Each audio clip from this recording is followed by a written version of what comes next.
talaga mga kapamilya ang season na ito dahil sa unang pagkakataon sa kasaysayan ng PBB, may housemates na walang dugong Pinoy pero nanirahan si Pilipinas at sa kanilang pagtira, isinapuso nila ang kultura at buhay Pilipino.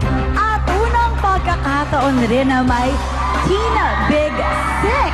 Binubuo ng 3 Pinoy at 3 internationals. At ngayon, kasama natin ang mga taga-suporta ng 6 na kabataang naglalaban-laban for the title of Teen Big Winner. Nasaan dito ang Team Brett? Wow! Nako, magpapatalo ba naman ang Team ni Davon? Aba, syempre, nandyan din ang Team Fritzy! I wanna hear you guys make some noise. Tayo naman, Team Ivan!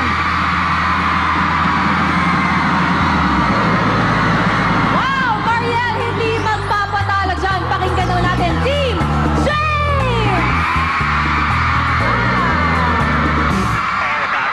Nako, eto nang hindi pa magpapatalo.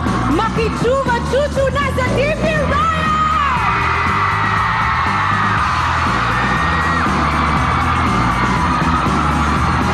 Narinig na po natin ang sigaw ng Linares. Ngayon naman, tignan natin ang sinasabi ng inyong mga boto. Sa huli nating pagbisita sa vote standings noong nakaraang Miyerkules, June 23, nangunguna nga po si Housemate D at napalabas naman natin si Housemate E na walang iba kundi si Ann.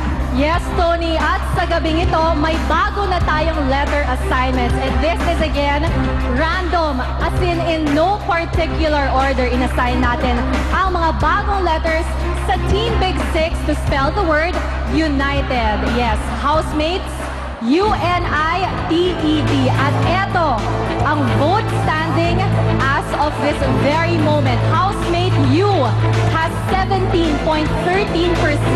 Housemate N, 15.05%.